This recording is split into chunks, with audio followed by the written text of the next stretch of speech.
I think we have yet to talk about the biggest flaws the movie had. Are you talking about LeFou? Kind of. What do you think? Honestly, this version of LeFou almost worked for me. Let me just say that I'm glad that they're subtle about him being gay in this film and not go overboarding with it. I mean, if Disney were to keep their mouths shut about this before its official release, then there won't be people complaining about it in the first place. Also, he's the only person that does manage to get some laughs out of me, but the film manages to make him dull at certain points as well. How they manage to make Olaf boring is beyond me. I see where you're coming from, but he wasn't the problem in my eyes. I actually think Josh Gad did an amazing job with the character. It was nuanced and very, very funny. If anything, the media making such a big deal about the character being gay in this rendition was actually detrimental to his performance. It's awesome to see Disney being more embracing of the LGBTQ+ community, but do you think his performance would still be a little underwhelming to you if it hadn't been so heavily publicized? Not really. The one thing that did bother me about this LeFou is the way they handled him turning good at the end. Personally, I'm always a fan of the idea of a villain's sidekick releasing their wrongs and wanting to be better at the end. Like what Disney has done with Iago in Aladdin 2 and Anastasia in Cinderella 3. It makes the characters much more interesting, and I really want to root for them to succeed. With this remake, it felt so rushed and dry that it didn't leave any impact on me, mainly due to Josh not selling me with his performance during that scene. I know LeFou isn't the main focus, but still, I wish they could have done a much more better job with him. And talking about the media, how about the drilling in of Belle being a feminist icon? Eh? Yeah, I've never really seen Belle, in particular, as a feminist icon. Mulan, Merida, and Elsa, sure, but Belle? I don't see how that can be derived from the original. Belle is an empowered character, without a doubt, but I can't keep up with what Disney are trying to achieve here. They're showing us that she is a strong and intelligent woman ahead of her time, with the inventor aspects, defiant reading, and not backing down to Beast and Gaston. But when the movie is still hitting the same marks as the original story, which has been criticised for its parallels to Stockholm Syndrome, it's hard to swallow that narrative. I personally don't see the story that way, but when labels are stuck onto characters and stories, the juxtaposing labels of those characters and stories have to be recognised too. At the end of the day, it's quite plain that the emphasis on Belle being a feminist icon was due to the fact they cast a modern-day feminist icon, which is what brings us to our main problem. Emma Watson as Belle. Don't get me wrong, I think Emma Watson is a great actress. If anyone caught 2007's Ballet Shoes, and this is a long shot here, I realise, she was absolutely outstanding as Pauline Fossil. The depth and wide range of emotion she gave in that performance really made me realise that she was something special. Need I mention the media giant that is Harry Potter? Oh, unicorn turds. But in this? Her acting is so cold and dead that take away the last E from her name, replace it with an A, and you pretty much get the French version of Bella from Twilight. And that's just the thing. Kristen Stewart, who played Bella, has shone in other films. I would thoroughly recommend Adventureland and Cafe Society, both of which she is great in. For Kristen, Bella was a great role for her on paper, but it failed in the execution. And that's what I think happened with Emma Watson too. As we've seen from her previous roles, her typecast is usually smart, witty, and strong-willed, which, on paper, is Belle. But there is a lot more to her character than that. Belle exudes warmth, kindness, and maturity, and although I do read the kindness in Watson's performance, I see her Belle as a little too fragile, young, and, as Logan said, cold. And I hate to bring up the elephant in the room, but her singing... Let's just say it's hard to connect to a vocal performance when you're flinching at the amount of auto-tune. Another reason why I find her so polarizing as Belle is the fact that she is so well known as an actress, and it's hard to see past the celebrity. Part of the magic of the original is that most of the voice actors were relatively unknown. Spare Angela Lansbury and Robbie Benson at the time. So we didn't see them as an actor playing a role, we saw them as the characters. When you look at this cast, that mentality has flipped and now mostly relies on bigger names to fill the seats. I'm not undermining the abilities of these actors, usually they have got to where they are for a reason. But the original proves that there are people lesser known that can do just as good a job, if not better.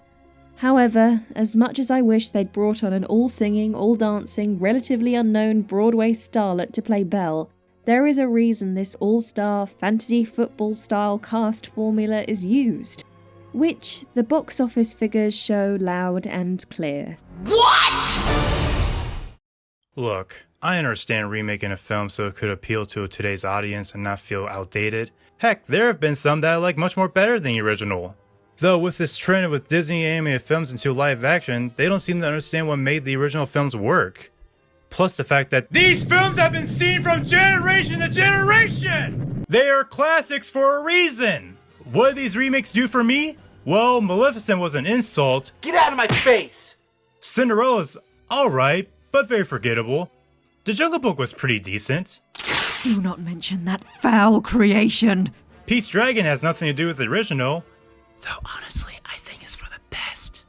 The Sorcerer's Apprentice was a thing. And as for the one that started it all, Alice in Wonderland, I don't really consider that as a remake because it's trying to be more of its own thing rather than copy stuff from the 1951 film. But still, it was... No.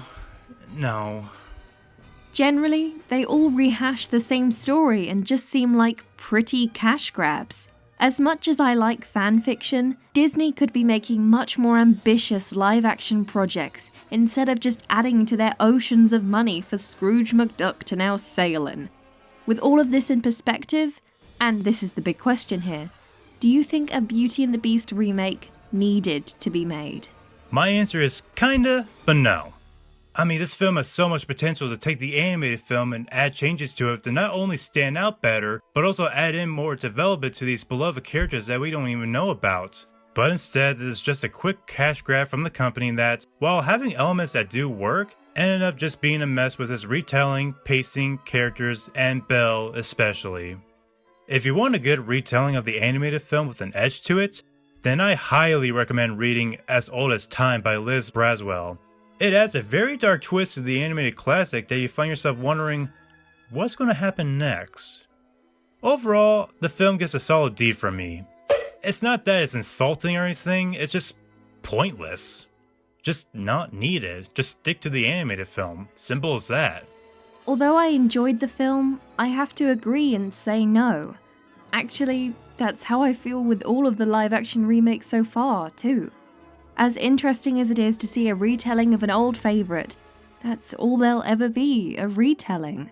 And knowing from the success of this film that the trend will continue past what's already announced, I just hope that the little bit of depth and character building I saw in this one will carry over into the next films, and make them more than just a retelling, but a reimagination.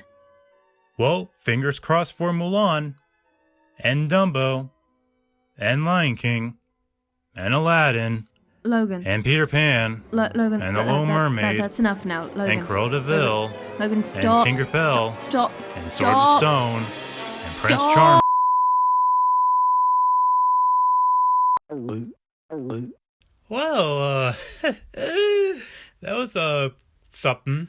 Thank you for watching our review, everybody. I hope you all respect our opinions by what is said in this video. Otherwise, you're a jerk. Nah, I'm just playing with you. Thank you for having me on board, Anna. It was definitely, it was something, I gotta say. It was a pleasure to have you collaborate on this with me, so thank you. Please let me know what you guys thought about the movie in the comments. Did you agree or disagree with us? We'd love to hear your thoughts.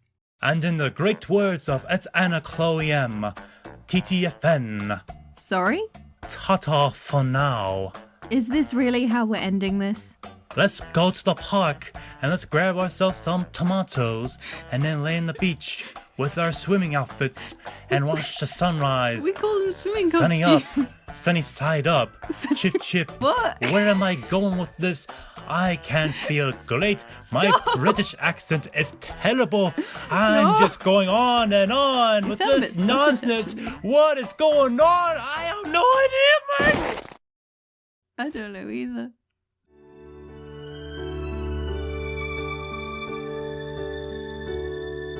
Tale as old as time,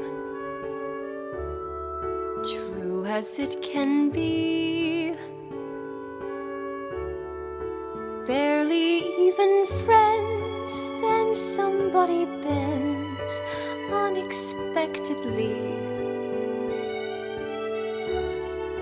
Just a little change,